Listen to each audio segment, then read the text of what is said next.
आत्मा को मोक्ष की ओर ले जाने के लिए जो रास्ता है, इसको अध्यात्म कहते हैं। और उसी अध्यात्म के बेसिस पे अगर बिजनेस बन रहा है कि वो अध्यात्म सिर्फ आप तक लिमिटेड नहीं है, उसका बेनिफिट बहुत से लोगों को मिल रहा है, तो ये कितनी अच्छी बात है। गलत तरीके से नहीं आना चाहिए, ये एक बात है, लेकिन गलत आदमी का भी पैसा कभी उधार चाहिए, ज़रूरत पड़ने पे तो नहीं लेना चाहिए। जो लंबे अरसे तक धर्म बिजनेस टिक रहे या सस्टेन करते हैं या ग्रो होते हैं, उसमें देखो तो जिसने डायरेक्ट और इनडायरेक्टली स्पिरिचुअलिटी को इन्वॉल्व किया है, वो लंबी रेस के घोड़े साबित होते हैं।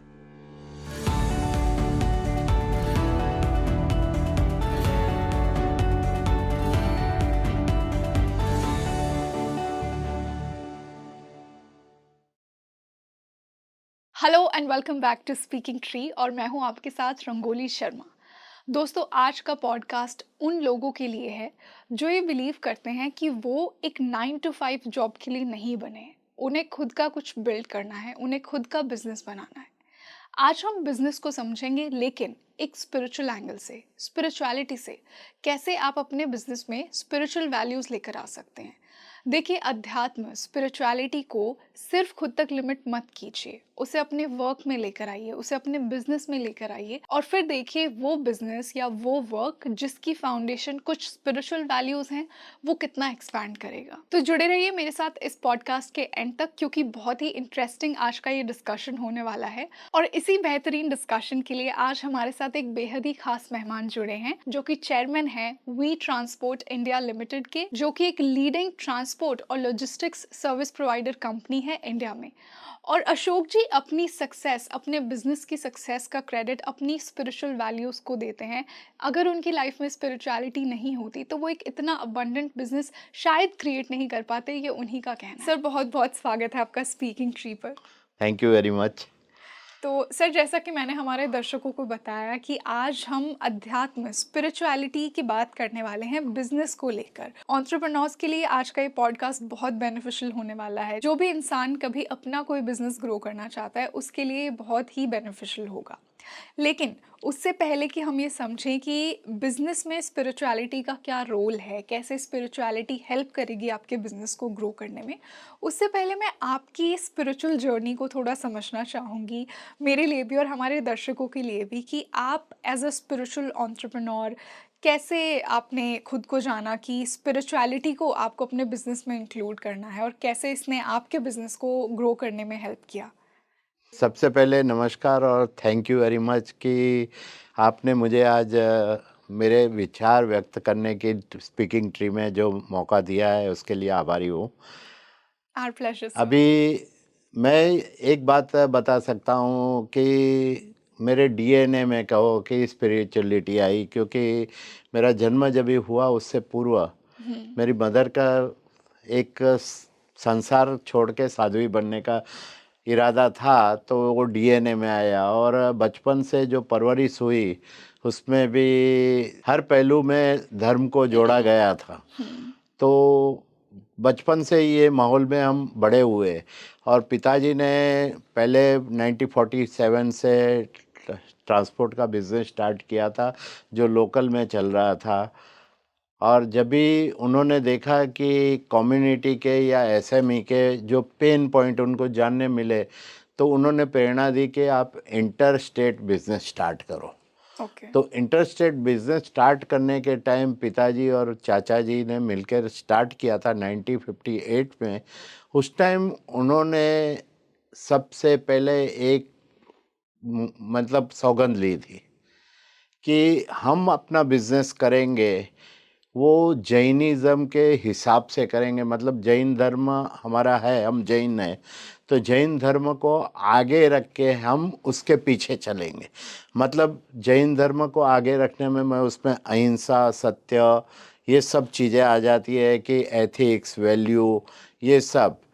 तो ये कंपनी की जो पैदाइश ही है ना, वो उस माहौल में हुई थी, जहाँ हमने 3 साल 4 साल इनएक्सपीरियंस की वजह से थोड़ा लॉस भी किया था और ब्रेक इवन भी नहीं आ रहा था। लेकिन देखो, कुदरत का नियम है, आपकी कसौटी करता है ना स्पिरिचुअलिटी में, पहले आपको कसौटी करता है। वो सोने को जैसे गरम करने को, तपाने को कैसे होते हैं, गरम करने के बाद उसको गढ़ता होता है, गाड़ बिल्कुल। देते हैं, या हीरे को तराशते हैं, इस तरह से। तो 3-4 साल कुदरत ने इनको, हमारे फैमिली को तराशा। और उसके बाद एक अकाल पड़ा। अकाल में पिताजी ने आउट ऑफ वे जाके, मतलब गायों की सेवा की, ये की। और जब भी बारिश हुई और वो फ्लाइट में आ रहे थे, एक पार्टी ऐसी मिली जिसने बोला कि, साथ में बैठे थे तो पूछा क्या करते हो, बोला मैं अरे बोला मेरा ट्रांसपोर्ट में मेन पेन पॉइंट है, क्या है उनका, मोनोपोली बिजनेस था, अतुल ड्रग हाउस नाम का बिजनेस, मतलब वो कांडला में। वहाँ से उन्होंने कॉन्ट्रैक्ट दे दिया और पहले साल ही हमारा ब्रेक इवन आ गया, और पिछला 1.5 साल में हमारा पिछला सब लॉस है कवर करके हम प्रॉफिट में आ गए। उस टाइम ये अतुल ड्रग का हमें जो काम मिला, उसकी बदौलत हमको जो है, उस टाइम की जितनी बड़ी कंपनियां थी जिसका डेपो थे गुजरात में, वो हमारे पास आ गई। जैसे कोलगेट है, बाटा है, एशियन पेंट है, नाम अब जिसका लेना है, उस टाइम की जो कंपनियां थी। वाह। और इस तरह से है। और मेरा ऐसा हुआ कि मैं 14 साल का था, और उस टाइम एक टाइम मेरे दिमाग में था, डीएनए में था ट्रांसपोर्ट। तो डीएनए में था, इसके लिए मैंने पिताजी को बोला, मैं बोला देखो मेरा वैकेशन आ रहा है और टाइम पास हो रहा है, तो कुछ काम ऐसा बता दिया। तो बोला काम चाहिए ना तेरे को, तू जा, चला जा गांव में चला जा, और वहाँ अपने सेंटर से छोटे छोटे पार्सल गांव में, छोटे छोटे कस्बे में हम डिलीवरी करते थे। तो वो कर सकते हो, वैसे भी हमारे पास वैकेशन के टाइम में स्टाफ कमी होती है। मैं चला गया। तो 1964 में स्कूल में पढ़ता था, तब से मेरी जर्नी स्टार्ट हो गई। वैसे 5 साल तक ये जर्नी है, उसमें मेरा फ़ायदा ये हुआ कि एक तो ग्राउंड रियलिटी की जानकारी मिली, और दूसरी क्या है कि छोटे बड़े का लिहाज नहीं रखते थे हम लोग, मतलब सब एक है। Humble beginnings. तो ये जो हुआ बहुत अच्छा हुआ मेरे लिए, और उसकी बदौलत ये, इसका बेनिफिट मुझे आज हर जगह में आज तक मिलता, 60 साल से मिल रहा है। क्योंकि कहीं भी जाना है, मैं वो स्टेपनी टायर की तरह सबसे एडजस्ट हो जाता हूँ, चाहे छोटा होवे या बड़ा होवे। तो कहीं भी कुछ काम करना है, कराना है, तो तकलीफ नहीं होती है। तो उससे आपको सबको इक्वल समझने का एक हाँ, मतलब गाइडेंस मिला। हमारा, हाँ। मतलब हमारी जो परवरिश हुई थी, हमारे घर का माहौल ऐसा था, और दूसरा ये सब किया, उसकी बदौलत क्या है कि ऐसा कभी नहीं लगा कि मैं सेठ हूँ और ये नौकर है, ऐसा कुछ नहीं। छोटे बड़े सब एक है। ड्राइवर के साथ खाने भी बैठ जाते थे हम लोग, ट्रक वाह। ट्रक में ट्रैवलिंग करते थे। 1958 में, पहला 59 में मैंने ट्रक से गांधीधाम से बॉम्बे के लिए 7 दिन की जर्नी में ट्रक से मैं आया था। उस टाइम 5-6 से दिन लग जाते थे।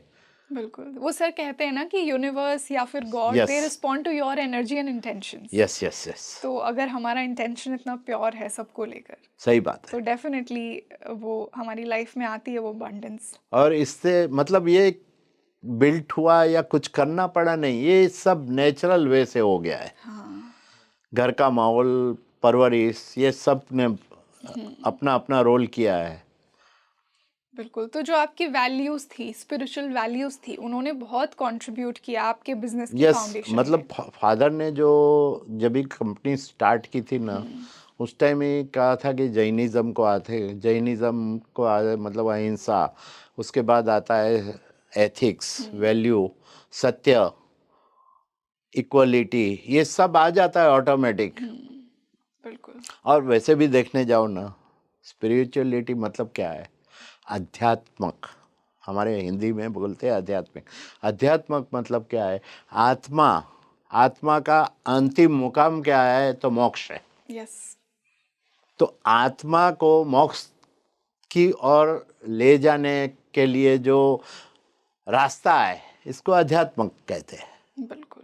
और उसी अध्यात्म के बेसिस पे अगर बिजनेस बन रहा है कि वो अध्यात्म सिर्फ आप तक लिमिटेड नहीं है, उसका बेनिफिट बहुत से लोगों को मिल रहा है, तो ये कितनी अच्छी बात है। देखिए, मेरे पास जितने भी वेंडर थे, इसमें वेंडर आपस में या बाहर बात करते थे कि पैसा कितना भी कहीं मिले, लेकिन इनके साथ काम करने से जो बरकत होती है वो कहीं नहीं मिलती है। तो ये एक चीज़ है कि जो अभी 500 रुपया कमा के 500 रुपया खर्च किया तो वो बरकत नहीं हुआ, लेकिन 500 रुपया खर्च करने के सामने, कमाने के सामने उसको 300 रुपया खर्चा हुआ तो वो बरकत वाला काम हुआ। जी। और वो पैसे में जो दम होता है ना, वो किसी में नहीं होता है। उसमें विचार में, आपकी हर चीज़ में आपको फ़र्क पड़ता है।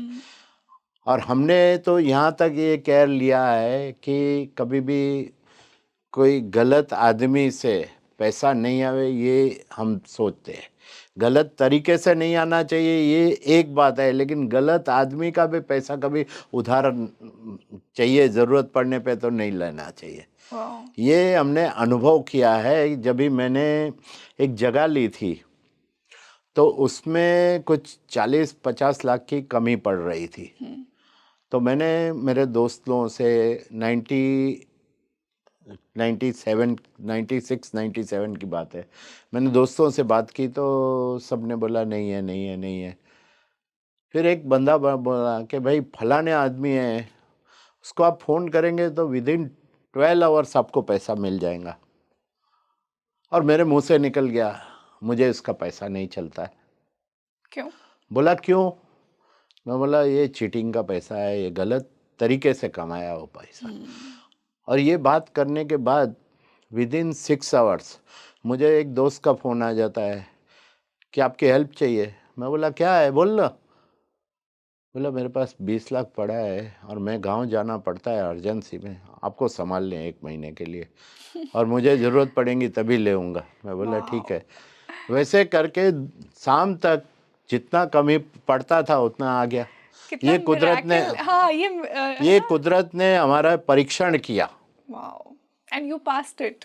और है नहीं, ना। वो हमारे जो संस्कार थे उसने पास किया हमको। हाँ। हमने पास नहीं किया, हमारे संस्कारों ने हमको पास करवाया। और वैसे भी देखने जाओ तो देखो, धर्म की बात करो तो किसी भी धर्म में जाएंगे, चाहे जैनिज़्म में जाओ, बुद्धिज़्म में, हिंदुइज़्म में, क्रिश्चियनिटी, मुस्लिम में, पारसी में, या और जो धर्म होते हैं छोटे मोटे, बराबर, आप देखेंगे रूल्स सबके एक है। अच्छा, और नियम भी देखने जाओ तो आज थोड़ा अलग माहौल हो गया है। लेकिन बचपन कैसे होता था, हमारी ऋषि परंपरा में आप जाएंगे तो देखेंगे तो राजा के बच्चों को ऋषि मुनि के आश्रम में दाखिल किया जाता था। वहाँ पहले क्या पढ़ाया जाता था? धर्म। धर्म के बाद अर्थ। मतलब धर्म और अर्थ, इसमें कोई कॉन्फ्लिक्ट नहीं है मेरे हिसाब से। जो बिजनेस आप कहो या धर्म अर्थ कहो, उसमें कोई कॉन्फ्लिक्ट नहीं है, लोग मानते हैं। आज भी जो लंबे अरसे तक धर्म बिजनेस टिक रहे हैं या सस्टेन करते हैं या ग्रो होते हैं, उसमें देखो तो जिसने डायरेक्ट और इनडायरेक्टली स्पिरिचुअलिटी को इन्वॉल्व किया है, वो लंबी रेस के घोड़े साबित होते हैं। और बाकी जो है, एक टाइम ऊपर जाते हैं लेकिन फिर नीचे आते देर नहीं लगती है। हाँ। और ऐसे उदाहरण देने जाओ, मेरी इंडस्ट्री में मेरे सामने कई, मतलब 60 साल की जर्नी में मैंने देखे तो कई ऐसे देखे कि एकदम टॉप पे था और कहाँ गुल हो गया पता ही नहीं चला। हमारे ट्रांसपोर्ट की एक बात करता हूँ कि 1958 में हमने स्टार्ट की थी, और उसके बाद 1962 में आया। हम लोग जितने एथिकल थे उतने अनएथिकल हो रहे थे। 10 साल में तो इतना टॉप पे पड़ गया तो लोग बोलने लगे ये हुआ है। लेकिन क्या है कि उसने मेरे से बोला कि देख, तू ये कंपनी का काम करता है, मैं वो कंपनी का काम करता हूँ, हम्म। तू 1 रुपया नहीं देता है उसको, मैं बाबू के हाथ में पहले 300 रुपया डाल देता हूँ। बाद में मुझे पता चला वो 300 रुपया डालने के साथ साथ 3000 रुपया उससे वसूल करता है। मतलब एक रसीद, एक ट्रक का माल होता है, उसकी 2 ट्रक का बिल बना के उससे पास करवाता है, मतलब ऐसा। लेकिन वो आदमी 10-20 साल उसके कर्म अच्छे थे, वो जो बोलते हैं ना पूर्ण पूर्व जन्म के जन्मों के। पाप पुण्य कर्म थे, वो चले तो चले। हम्म। उसके बाद क्या हुआ पता नहीं चला, ऑल ऑफ सडन डेथ हो गया कैंसर में। बच्चा बोला मुझे ये धंधा नहीं करना, और वो कंपनी का नाम नहीं। ऐसी कई कंपनियों का मेरे सामने हम्म। उदाहरण है, मेरे सामने है। और आप देखेंगे तो आज पूरे विश्व में हम्म। चाणक्य का एक नाम है। अर्थशास्त्र, मतलब चाणक्य का अर्थशास्त्र, कौटिल्य अर्थशास्त्र सबसे बड़ा है, बरोबर है। उसमें उसने क्या नव सीख दी है, आपको पता होगा कि सबसे पहले धर्म, धर्म संस्कार, फिर धर्म संस के अनुसार आपका जीवन शैली बनाना चाहिए, मतलब आपको जीवन जीना चाहिए। तीसरा कि आपको आपके बिजनेस में क्या क्या करना चाहिए, नित्य प्रभु का स्मरण। मतलब अभी इसको आप अर्थशास्त्र के शास्त्र से, जो गुरु है उससे भी सुनेंगे तो वो पहले धर्म को लाता है, फिर बोलता है कि आप आपके दुश्मन का भी कभी रोटी मत छीनो। हम्म। ये क्या है? ये एक तरह से देखो तो स्पिरिचुअलिटी नहीं है तो क्या है? बिल्कुल सर। और ये क्या है कि इसमें एक तो इंसान को है ना सुकून होता है, टेंशन फ्री रहते कि हैं। मैं कुछ गलत नहीं कर रहा, मेरे इंटेंशंस बहुत अच्छे बस हैं, मैं इंटेंशन किसी तो के साथ नींद बुरा नहीं अच्छी कर रहा आती है। है। आज देखो मेरी भी एज है ना, 75th रनिंग हो रहा है, बरोबर है। लेकिन बिना दवा गोली का हूँ। जो आम तौर पे हमारे बिजनेस में देखो तो 30 से 40 में तो 4-6 गोलियां चालू हो जाती है लोगों की। हम्म। तो ये सबसे बड़ा बेनिफिट है। लेकिन रोज रोज को वो क्या है, अभी T20 का जमाना आया है, तो जल्दी जल्दी साहूकार बनना है, जल्दी पैसा बनाना है। उसमें धर्म को साइड में रख देते, एथिक्स को साइड में रख देते। लेकिन वो फिर चलता भी उतना ही है ना। T20 का कितने ड्यूरेशन कितना होता है? 3 घंटे का। तो इस तरह से मतलब मैं ये मानता हूँ, और मैं तो जितने भी लोग आए, आज देखो बेनिफिट क्या मिलता है कि एक उदाहरण के तौर पे अभी मुकेश भाई से मैंने शेयर किया था कि कोरोना आया। अभी हम लोग सर्विस इंडस्ट्री में है, बरोबर है। कोरोना आया, अच्छे से अच्छी बड़ी से बड़ी कंपनियों ने लॉकडाउन के दौरान, पहले 21 दिन का था तब तो ठीक है, लेकिन 21 दिन के बाद एक्सटेंड हुआ ना, तो अपने जो सैलरी स्ट्रक्चर थी इसमें कटौती की, ये की वो ले की, ऑफ्स। बरोबर है। ले हाँ। ऑफ है, ले ऑफ तो हमारे कंपनी में क्वेश्चन ही नहीं है, लेकिन कटौती की। हमारे पास तो रोज खाना और रोज पकाना ऐसी हिसाब से थे, उसके बावजूद भी हमने 80% ऑन द स्पॉट रिलीज किया और 20% लेटर किया, लेकिन कटौती नहीं की। तो कुदरत ने उसी साल में हमको वो जो नुकसान था भरपाई कर दिया हमको। तो ये कर्मवाद का नियम है जो धर्म से जुड़ा हुआ। बिल्कुल सर। और कर्मवाद के नियम के हिसाब से देखेंगे तो पिछले जन्म का आपका किसी भी व्यक्ति से कुछ भी लेन देन है, तभी आपकी भेंट होती है।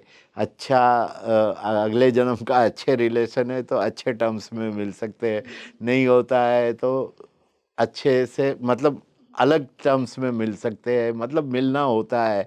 तो ये अपने शास्त्र कहते हैं, और शास्त्र कभी गलत नहीं हो सकते। बिल्कुल सर, कि पूर्व जन्मों का, पूर्व बहुत जन्म का, पूर्व पुण्य का बहुत यस, बड़ा रोल है। हमारी जो एनर्जी बनती है, हमारे जो संस्कार बनते हैं। हमारा माहौल आसपास की ऑरा बनती है। बिल्कुल। आप देखो, आप धर्म के हिसाब से या होली थिंकिंग के हिसाब से चलेंगे ना, आपकी ऑरा ऐसी बन जाएंगी कि आपके साथ अच्छे आदमी है ना, पूरी हाँ। दिन 2 दिन 4 दिन बैठेंगे, लेकिन गलत आदमी आपके साथ 15 मिनट भी नहीं बैठ सकता है। हाँ, गलत को आप पसंद ही नहीं आओगे। नहीं, सेम एनर्जी। वो बर्दाश्त नहीं कर सकता हमको। बिल्कुल। ये मैंने तो महसूस किया, अनुभव किया, और पिछले 15 साल से तो मैं इसको मतलब ट्रैक कर रहा हूँ कि ये आदमी मेरे साथ वो बैठा है, उसके पास जाके मैं बैठा तो वो 5 मिनट में हाय हेलो करके अच्छे रिलेशन वाला वो भी निकल जाता है। और जो लोग हैं अच्छे लोग हैं से 6 घंटे के बावजूद भी बैठे हैं साथ में, 8 घंटे भी बैठते हैं कभी। बिल्कुल सर। तो ये कुदरत के नियम है। कुदरत के नियम को अगर हम फॉलो करते हैं तो वही स्पिरिचुअलिटी इन बिजनेस को हम कह सकते हैं। हाँ। कि कुदरत क्या करती है। देखो, आपको हवा फ्री ऑफ चार्ज देती है, पानी फ्री देती है, सब कुछ फ्री देती है। आप कुदरत जमीन में एक दाना बोएंगे और थोड़ा सा पानी देंगे तो आपको कितने दाने देती है, लेकिन पहले देने से शुरुआत करनी पड़ती है। तो सर जैसा कि आपने कहा कि कुदरत को हमारे इंटेंशंस और हमारी एनर्जी पता होती है और कुदरत हमें देने में बिलीव करती है, बस हमें अपने इंटेंशंस को प्योर रखना है। और ये सिर्फ हमारी लाइफ तक ही लिमिटेड नहीं है, ये आपके बिजनेस में, आपके करियर में हर जगह आता है। तो सर इसी से मैं पूछना चाहूँगी कि आई एम श्योर कि बहुत चैलेंजेस भी आए होंगे आपको आपकी जर्नी में, तो वहाँ पे स्पिरिचुअलिटी ने कैसे आपकी हेल्प की? वो जो आपकी इनर विजडम है उसने आपको कैसे गाइड किया, आपकी एथिक्स ने, आपकी वैल्यूज़ ने? नहीं, ये देखिए, हमारा जो बिजनेस है ना, इसमें हर घंटे में, हर पल में चैलेंजेस आती है। यस। लेकिन वो छोटी चैलेंजेस है, उसकी असर हम पे होती नहीं है। बड़ी चैलेंजेस भी आती है, लेकिन उसमें क्या है कि ये स्पिरिचुअलिटी की वजह से जो स्थिरता, क्लियरिटी ऑफ थॉट्स रहती है, विचलित ना होना, ये सब उसकी बदौलत हम अपने डिसीजन, राइट डिसीजन ले सकते हैं राइट टाइम पे।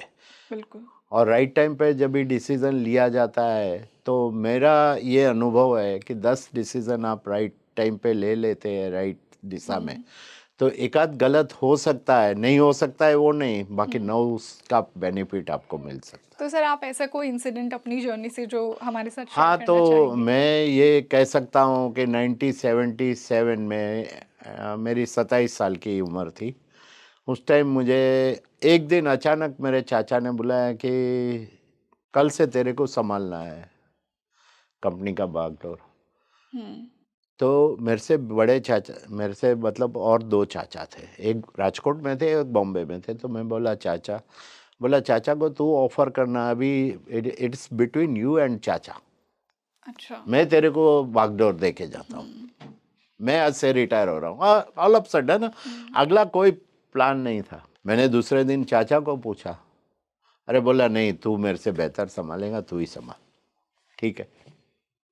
पिताजी गांव में थे तो वो उससे बात नहीं हुई। उसके बाद मैंने देखा क्या क्या है मेरे पास। तो मेरे पास 12 गाड़ियां थी, 12 ट्रक्स, उसमें हर एक पे लोन थी। 14 ऑफिस थी, वो सब भाड़े की ऑफिस थी। और 22.5 लाख का सिर्फ कर्जा था। और कर्जा भी कैसे हुआ था कि बीइंग मेरे हमारे घर में क्या है कि जब भी बिजनेस स्टार्ट हुआ, पिताजी 3 किताब पढ़े थे, चाचा 4 किताब पढ़े थे, उससे छोटे चाचा 7 और उससे छोटे चाचा 7। तो 7वीं से आगे कोई गया नहीं था, और मैं भी एसएससी से आगे मैं नहीं गया था, मैं एसएससी तक था। लेकिन क्या है कि मुझे एक ह्यूमन साइकोलॉजी का शौक था, उसकी वजह से मैंने थोड़ा ज्ञान था, दोस्तों के साथ, अच्छे लोगों के साथ बैठना उठना था। तो मैंने प्रायोरिटी पहले डिफाइन की। तो प्रायोरिटी में मेरे दिमाग में ये आया कि फर्स्ट प्रायोरिटी है मार का कर्जा है, उसको निकालना। ये ब्याज का मीटर है, दिन नहीं देखता है, रात नहीं देखता, उसको निकालना है। और दूसरा धंधे का ग्रोथ करना है। धंधे का ग्रोथ कैसे हो सकता है? तो धंधे का ग्रोथ हो सकता है कि मेरे पास 12 गाड़ियाँ हैं इसकी, और 12-13 अटैच गाड़ियाँ थी, मतलब जो हमारे लिए काम करती। तो अटैच का काफिला बढ़ाना है, थोड़ा गाड़ियों की स्ट्रेंथ भी बढ़ानी है, अटैच की। और अटैच की स्ट्रेंथ बढ़ाने के लिए क्या क्या करने चाहिए। तो उसमें ये आया कि अपने साथ जुड़े हुए जितने लोग हैं उसको बुला के मीटिंग की। मैं बोला देखो मेरी कंपनी का जो रेपुटेशन है उसकी बदौलत मुझे 9% में लोन मिलती है और आपको मिलती है 12 से 15% में। तो जिसको भी गाड़ी लेनी है नई उसको मेरे नाम से लूँगा, मैं उसका डेप्रिसिएशन लूँगा। मैंने बहुत क्लियर ट्रांसपेरेंसी से बात की। और आपको मेरे साथ चलाना होगा, हफ्ता मैं भरूँगा, आप मुझे हफ्ता देंगे, इस तरह की व्यवस्था की। मैं बोला देखो नहीं कमाएंगे, आप किसी कारण से कभी हफ्ता नहीं दे चुके तो चलेगा, लेकिन मुझे तो हफ्ता भरना ही पड़ेगा मेरे रेपुटेशन के हिसाब से। तो ये किया तो 1 साल में ना 78 गाड़ी ऐसे हमारे काफिले में बढ़ गई।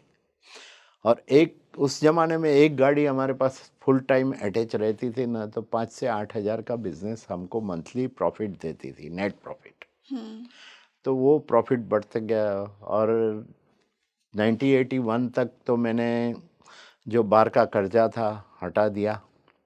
हटा देने के बाद खड्डा खोदने का काम किया। खड्डा खोदने का मतलब क्या है कि जो प्रॉफिट आता था ना उसमें एसेट बनाना। तो पहली प्रॉपर्टी 81 में जैसे वो बाहर निकले हम उससे, तो पहले देना 2 प्रॉपर्टी ली। एक अंधेरी में गोडाउन लिया, एक सीहोर में जो मकान था हमारा रेंटल पे उसको निकालना था। तो मेरे पास आया था खाली करने के लिए। तो मैंने बोला मेरे पास पैसा नहीं है, मैं हफ्ते हफ्ते में दे दूंगा तेरे को, लेकिन मुझे बोला नहीं, आपका तो भाड़ा 3-3 महीना आगे आता है, तो आप लेते हो तो आपको ही देना है मुझे।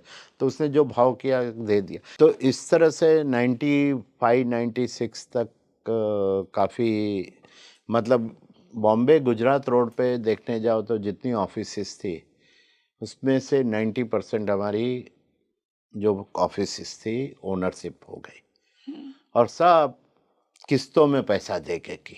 और देखिए मैं एक बात बताऊंगा कि स्पिरिचुअलिटी इन बिजनेस में एक चीज़ और भी आती है कि गवर्नमेंट का चोरी मत करो, लेकिन आपका जो हक है, हक मतलब क्या है कि टैक्स प्लानिंग है, बेटर प्लानिंग है, जैसे मैंने डेप्रिसिएशन की बात बताई, ऐसे सब रास्ते हैं जो उसका पूरा उपयोग आपको करना चाहिए।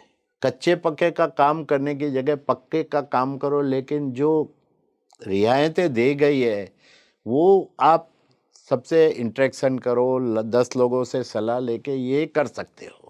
तो हमने ये इस पे भी फोकस किया कि हमारे कैसे टैक्स प्लानिंग में बच सकता है, और उसमें जो सरप्लस होते गए उसकी प्रॉपर्टी लेते गए और प्रॉपर्टियां बन गई।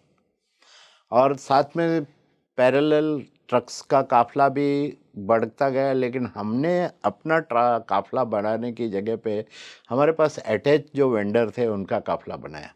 और उनके साथ हमने क्या व्यवहार किया, तो उनको टाइमली पेमेंट। हमारी मार्केट में क्या है, 15 दिन 30 दिन ये नॉर्मल हो गया है। हमने ये ना करते हुए हमने फेयर डील, अभी उसने काम कर दिया है, उसकी ज़रूरत पड़ी, फिर एक दिन मुझे भी लगा, मैंने सबको बुलाया। मैं बोला भाई साहब देखो, आपका पेमेंट हम दे रहे हैं बरोबर है, लेकिन मेरा ये सोच है कि आपको मंथली में पेमेंट करूं। मतलब आपको गाड़ी जब भी भरती है, ट्रक भरती है, तभी जो चाहिए वो दे देंगे और बाकी हिसाब। सब खुश हो गए। मैं बोला खुश हो क्यों होंगे? बोला नहीं, ये पैसा हाथ में आता है तो कैसे यूज़ हो, वो यूज़ कर लेते हैं हम लोग, पता नहीं चलता है, ये तो दिखेगा हमको। और हकीकत में ये स्कीम है ना बहुत चली। चली ऐसा है कि 2 साल में तो जो एक एक ट्रक वाले थे, किसने 2 ट्रक ली, किसने 3 ट्रक ली, मतलब बचत होने लगी डायरेक्ट मंथली जो हमने हिसाब करके उनको दिया। नहीं तो हर ट्रिप में आता था 500 1000 आया, कहाँ खर्चा हो गया उनको पता नहीं चलता था। तो ये बेनिफिट हुआ। और हमने क्या है कि सामने से, अभी समझो डीजल के भाव बढ़े, तो हम वेट नहीं करते थे कि हमको रिक्वेस्ट आएंगी उनके, हम लोग उनको सामने से बुलाते थे कि भाई आ जाओ, डीजल के भाव 25 पैसे बढ़े, उस टाइम 25 पैसा 30 पैसा ऐसे बढ़ते थे। तो इनकी इम्पैक्ट क्या है ये मैं वर्कआउट करके उनके सामने रख दिया, अभी बोलो क्या करना है, तो वो बोल देते सेठ जी आप जो करेंगे ठीक है। वैसे मतलब वो रिश्ता है ना। और वो क्या है कि सिर्फ ऑफिस और वेंडर और इसका नहीं था, उसके घर पे कभी शादी होती थी, कभी कोई डेथ हो गई तो हम जाते थे, हमारे घर में शादी होती थी उनको बुलाते। मतलब ये एक फैमिली वाला कल्चर हमने क्रिएट किया। और उसका एडवांटेज ये हुआ कि स्टेबिलिटी आई। स्टेबिलिटी क्या है कि देखो सर्विस इंडस्ट्री में स्टेबिलिटी क्या चाहिए कि आपका स्टाफ जो है वो काम कर रहा है ना, जो वो जब तक है, नया आदमी रहेगा उसको सिखाने को आपको 6 महीने निकल जाएंगे, तो वो जितना टाइम लंबा रहेगा उनको आगे पीछे का क्लाइंट का सब मालूमात रहती है।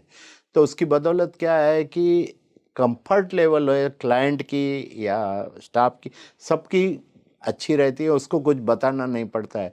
और आपको जान के हैरानी होगी, मैंने 1970 टू 73 के दौरान कुछ लोगों को भर्ती किया था। यू कांट बिलीव, आज उनकी 58 की एज होने के बाद वो पार्ट टाइम हमारे पास आ रहे हैं जो 70 के आसपास के एज के हैं। और कई लोगों के सेकंड जनरेशन हमारे साथ है। ये हमारा बड़ा अचीवमेंट है। क्योंकि आपकी तरफ से वो जेन्युइन केयर थी ना उनको केयर लेके, थी, you treated them as your family, जैसे नहीं कि आपने कहा। शेयरिंग एंड हाँ, केयरिंग। और बिल्कुल। उनको हर मीटिंग में मैं ये भी बताता था कि देखो एज ए ओनर हमको जितना गलती करने का हक है, आप अगर आपके गोल की दिशा में जा रहे हो तो आपको भी उतना ही हक है जितना मुझे है। तो कभी किसकी गलती हो जाती तो मैं बोलता था गलती में से सीखना, गलती क्यों हुई वो मैं नहीं पूछूंगा, आप उसमें क्या सीखे वही पूछूंगा। तो इसकी वजह से स्टेबिलिटी की वजह से क्या है कि बिजनेस ग्रोथ अच्छा हुआ। और नॉर्मली जो आम आम तौर पे जो और कंपनियों के पास जो स्टाफ की रिक्वायरमेंट होती थी उससे मेरे ख्याल से 70% में मेरा काम बेहतर तरीके से चलता था, because of productivity and commitment of staff. Right. और ये मैं बोलता हूँ तो 8 फायदा बोलते हैं ना, साइड इफेक्ट ऑफ स्पिरिचुअलिटी। कई मर्तबा मैं स्टाफ को बोलता देखो आपका कमिटमेंट लेवल अच्छा है ये है, लेकिन उसमें फैमिली को आप मत भूलना। फैमिली को है ना साल में आपको 10 या 12 दिन की ज़रूरत पड़ती है, और उस टाइम आप सब काम छोड़ के उसके साथ रहना बस। फैमिली मतलब बच्चों को, बीवी को, माँ बाप को, किसी को भी ज़रूरत पड़े तो ये फ्रीडम थी, थोड़ी फ्रीडम रखी थी। और फ्रीडम की वजह से क्या है कि लोग ऑनरशिप, एक ओनर हूँ करके ये भावना से काम करते थे। मैंने 77 टू 87 ये पीरियड में 10 साल में हार्डली एक भी छुट्टी ली होगी। उसके बाद मुझे लगा कि नहीं, ये डे टू डे में से मुझे निकलना है, तो 1 महीने के वैकेशन पे चला गया। पिताजी को बात की मैं वैकेशन पे जा रहा हूँ, पिताजी हंसने लगे, बोले बहुत अच्छी बात है, पहले ना 2-3 दिन तेरी वाइफ को महाबलेश्वर लेके जा, बाद में वैकेशन की बात। मैं बोला नहीं, मैं सीरियसली यूरोप के लिए जा रहा हूँ। अरे जा रहा है तो कल जा, आज जाता है तो आज जा। वाइफ को बात की तो वो भी बोलती है कि क्या सपना आया था, और वे निकल गया। मैंने पासपोर्ट और टिकट बताई तो सब माने कि नहीं ये सही है। उस टाइम मैंने जिन 2-3 लोगों को बुला के बोला कि मैं जो काम डे टू डे संभालता था ये आज से आपको संभालना है, आज से आपको संभालना है। और निकल गया तो 1 महीने तक मैं फ़ोन नहीं किया ऑफिस पे। मेरे छोटे भाई दोनों थे, एक था अहमदाबाद में उस टाइम, एक था अंकलेश्वर में, मतलब वहाँ की ऑफिस संभाल रहे थे। लेकिन टीम इतनी थी, मतलब ये सबका सपोर्ट। बिकॉज मेरे योर बच्चे थे 4, बच्चों को लिए बिना गए थे तो मेरे छोटे भाई के घर पे भेजा थे। उसने बोला आप जाओ भाई, बड़े भाई हम लोग संभाल लेंगे आपके बच्चे। और बेटे तो दोनों ट्विंस है ना, वो 6 साल के थे। तो ये साइड इफेक्ट बोलो या आड़ फायदा बोलो, ये सब इस चीज का होता है वाह कि बिल्कुल। ये सब चीजें अपनी जगह पे आ जाती है। और आने के बाद मैंने क्या किया, वहाँ कुछ सीख के आया मैं। क्या? मैं सीख के ये आया कि डे टू डे ऑपरेशन से ज़्यादा थिंकिंग का है। जर्मन में गया था, एक 400 स्क्वायर फुट का या 500 स्क्वायर फुट के कमरे में एक आदमी टेबल कुर्सी लेके बैठा है, एक कलम है, एक कप चाय का है या कुछ है। और तो मैं उसको पूछा ये क्या करता है आदमी इतने बड़े कमरे में। बोला he is a thinking for company, for growth, for benefit, for strategy. वहाँ से अपने को क्लू मिल गया। मैं बोला ये हमने थिंकिंग बंद किया है, वो गलत है। तो बस थिंकिंग के लिए मतलब आने के बाद वो तीनों को बुला के बोला, तीनों दूसरे तीसरे दिन आए। बोले सर अभी आप आ गए तो। मैं बोला नहीं, अभी ये आपको ही संभालना है। मैं तो जो संभालता था उससे इतना बेहतर तरीके से आपने संभाला है कि अभी ये आप लोग संभालेंगे तो कंपनी का ग्रोथ होगा। और मैं फिर डे टू डे में से ऑपरेशन में से 87 से निकल गया। फिर ग्रोथ के बारे में सोचा। उसके बाद गुजरात में सिर्फ हमारा ऑपरेशन था बॉम्बे गुजरात का, उसको एक्सपांड किया हमने। मतलब देखो मेरे 2 भाई सगे, एक चाचा का लड़का, 3, और सब टीम है हमारी। कोई एक आदमी कुछ भी नहीं कर सकता। देखो आपने देखा होगा गोविंदा को मटकी फोड़ते हुए, बरोबर, लेकिन नीचे गोविंदा होते हैं तब मटकी फोड़ सकता है वो। तो पूरी टीम जितने लोग जुड़े हुए थे, भाई थे, सबका कंट्रीब्यूशन किसी का कम नहीं है। हालांकि मैं ये कहता हूँ मेरे से ज़्यादा है, लेकिन मुझे मटकी फोड़ने का मौका मिलता है। अभी उनकी बारी आएगी सबकी। तो ये चीज़ है। तो मतलब क्या है कि अगर सही दिशा में एक कदम आप सही दिशा में उठाते हो ना, तो फिर आपको दिशा सही मिलती है। यूनिवर्स दे देता है। यूनिवर्स हाँ। आपको हर तरह से जो पॉसिबल है, स्टेबिलिटी ऑफ स्टाफ, स्टाफ का हाँ।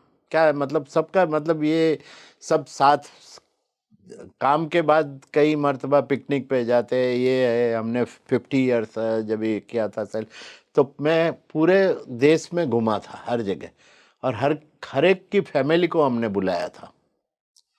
तो आज सामने कोई आ जावे फैमिली मेंबर, तो वो पता चलता है कि ये मेरा फैमिली मेंबर है। तो एक वो जेन्युइन केयर बहुत ज़रूरी यस, है, जैसा अगर मैं आपके आंसर से मतलब कंक्लूड कर शेयरिंग सकूं। केयरिंग ये बिल्कुल। ज़्यादा रही है। और शेयरिंग हाँ। केयरिंग के अलावा क्या है कि कुछ भी गोल करना है तो उनके साथ शेयर करते थे कि भाई क्या करना चाहिए। तो हमारे दिमाग में होता है 25 पे पहुंचना है, वो 50 पे पहुंचा देते थे। और ये सब आपकी स्पिरिचुअल वैल्यूज़ की वजह से हुआ। ये सब धर्म को साथ में रखने की वजह से हुआ है। बिल्कुल। तो सर अगर जाते-जाते आप हमारे व्यूअर्स को जो अपना बिज़नेस ग्रो करना चाहते हैं, जो एंटरप्रेन्योर्स हैं, उनको अगर आप कोई मैसेज देना चाहेंगे? तो देखो मैसेज में ये देना चाहूँगा मैं कि सबसे पहले जमाने के साथ रहो। रेलेवेंसी। आपको धंधे में, जिसको एथिक्स कहते हैं, वैल्यू कहते हैं, या धर्म कहते हैं, या स्पिरिचुअलिटी के, उसको लाके रिलीवेंट रहना है। रिलीवेंट की क्यों बात आती है ये बताता हूँ कि एक ज़माना था कि जब भी लाइसेंस राज था, सब कुछ चलता था। आज कहाँ हैं हम? 1947 में हम डेवलप कंट्री से 25 साल पीछे थे। लेकिन आज क्या है, आज हम उनसे एक कदम आगे ये कह सकते हैं। आज टेक्नोलॉजी का एडॉप्शन अपने देश में देखो, एआई देखो, और आने वाले समय में है ना, सबसे पहले जो चलने वाली चीज़ है आने वाले 15 साल है, इंडिया के लिए ग्रोथ स्टोरी है ना, अनबिलीवेबल है। 1000 साल में जो मौका नहीं आया वो आने वाले 15 साल में आपको मिलने वाले हैं। तो एआई मतलब कभी भी है ना, टेक्नोलॉजी से दूरी मत रखिए, टेक्नोलॉजी को पहले अपने साथ रखिए, एडॉप्ट कीजिए। टेक्नोलॉजी के साथ साथ अपनी एथिक्स, वैल्यू या जो भी आप धर्म से हो, उस धर्म के बेसिक प्रिंसिपल को एडॉप्ट करके अपने बिजनेस में लाएंगे। और तीसरी बात कि आपका गोल सेट करना। गोल सेट करना मतलब 3 चीज़ है। आप कहीं भी जाएंगे तो आपको क्या क्वेश्चन पूछते हैं। आप बस स्टैंड पे गए तो टिकट लेने गए तो कहाँ जाना है, ट्रेन के लिए जाना है तो कहाँ जाना है। तो आपको ये मकाम आपको नक्की करना वो है, डेस्टिनेशन का पता होना चाहिए। डेस्टिनेशन नक्की करना है कि शॉर्ट टाइम में मुझे क्या है, एक साल में कहाँ पहुँचना है, 5 साल में कहाँ पहुँचना है, 10 साल में क्या है, अंतिम गोल क्या है मेरा, ये डिसीजन करो। फिर एक सेल्फ गोल होता है, एक होता है फैमिली के लिए गोल कि बीबी बच्चे जो भी है एक्सपेक्ट करते हैं, और एक होता है माँ बाप का सपना। ये क्यों कह रहा हूँ कि मैंने अनुभव किया है, इसके लिए कह रहा हूँ। माँ बाप का सपना होता है कि मेरा बेटा ये बने, ये बने, ये करे, ये अचीव करे, और वो गोल आप लिख के रखेंगे। लिखने के बाद है ना, परिवार से, दोस्तों से शेयर करो। यू कांट बिलीव, बट आपको हर एक की सपोर्ट मिलेंगी अनलिमिटेड, और वो आपके गोल तक पहुंचने में आपको मदद करती है। और तीसरी चीज मैं जो कहूँगा कि लेजर साफ focus on your core competency. Core competency मतलब क्या है कि जो चीज़ आपको 12 बजे नींद में से भी कोई जगह के बात करे, पूछे, तो आप उसको कर सको। वो 3 चीज पे फोकस करेंगे ना, स्काई इज द लिमिट। आपको कभी फेलियर नहीं होना पड़ेगा।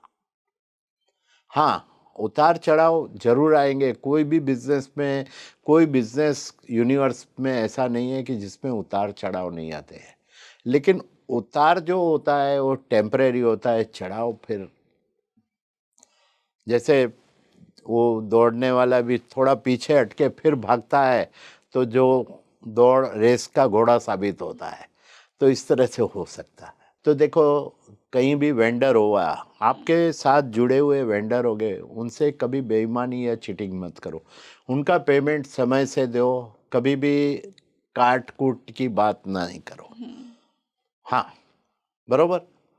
दूसरा, स्टाफ स्टाफ का काम के समय पे काम, लेकिन उसके बाद परिवार की तरह करो, उनकी केयर करो, उनके बुरे टाइम में आप उनका साथ दो, उनकी देखभाल करो, उनके वेलफेयर के लिए जो भी कर सकते हो। तो आने वाला समय तो जो आज मुझे दिख रहा है ना, कि सर्विस इंडस्ट्री में अगर ग्रो करना है किसी को, तो कुछ हिस्सा आपके प्रॉफिट का है ना, वेलफेयर के लिए यूज करो।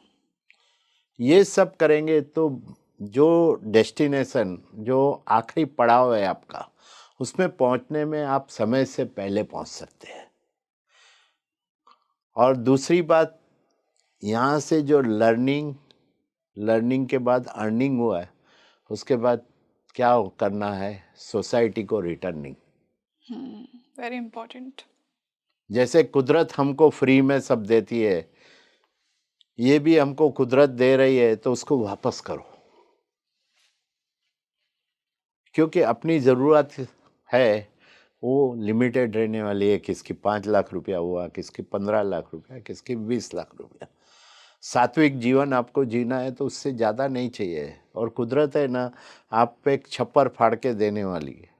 तो आप सोसाइटी के जो अनप्रिविलेज लड़की बच्चे हैं या फैमिली है, उसके लिए जो भी कर सकते हो करो, और कुदरत का साथ इसमें मिलेंगे, और आप दिन दोगुनी रात चौगुनी प्रगति कर सकते सर हो। बिल्कुल, दान is one of the best karmas, मैं ऐसा बिलीव करती चाणक्य हूँ। ने भी यही कहा है कि दान करते रहो, समय समय से दान करते रहो। और आज मैं एक बात आपसे ये भी शेयर कर सकता हूँ। मैंने देखा है छोटे में छोटा व्यापारी होगा ना, वो अपना जो कमाई का कुछ हिस्सा दान देता है। Unfortunately, I am sorry to say, but जो प्रोफेशनल है वो क्यों कतराते हैं, वो आज तक मेरी समझ में नहीं है। उनकी जेब से पैसा नहीं निकल सकते आप।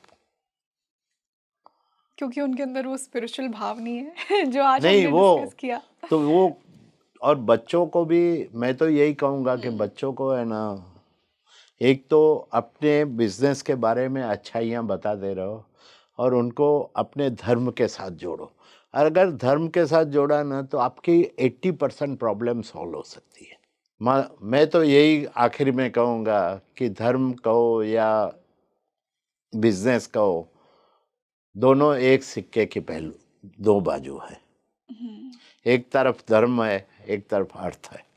इसी के साथ मैं आपसे विदाई लूँगा, और कभी भी मेरी ज़रूरत, कहीं भी कुछ अच्छे काम के लिए मुझे आप याद करेंगे तो मुझे खुशी होगी।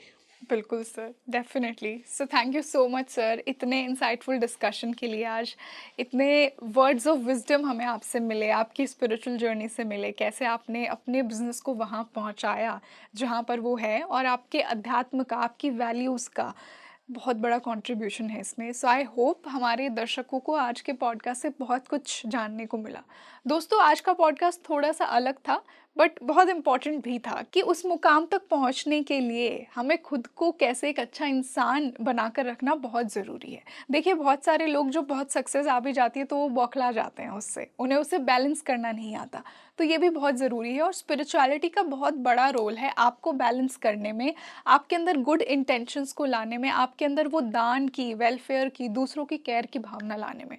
और इसी से एक बहुत ही अच्छी एनर्जी बनती है, जैसा कि सर ने कहा। तो ज़्यादा से ज़्यादा शेयर कीजिए इस पॉडकास्ट को अपने दोस्तों के साथ जो अपना बिजनेस ग्रो करना चाहते हैं, या फिर उनको कहीं चैलेंजेस आते हैं। तो ये जो आज सर ने जो वैल्यूज़ बताई, ये बहुत ही बेनिफिशियल होंगी, एंड आई होप आपको भी आज का ये पॉडकास्ट उतना ही इंटरेस्टिंग लगा हो। मुझे कमेंट सेक्शन में ज़रूर बताइए, और आपने इस पॉडकास्ट से क्या सीखा, और अगर आप अपना बिजनेस कभी चालू करेंगे तो आप किन वैल्यूज़ को अपने बिजनेस में लेकर आएंगे, मुझे ज़रूर बताइए। तो मिलते हैं जल्दी एक और बेहतरीन पॉडकास्ट के साथ। मैं हूँ आपके साथ रंगोली शर्मा। नमस्ते।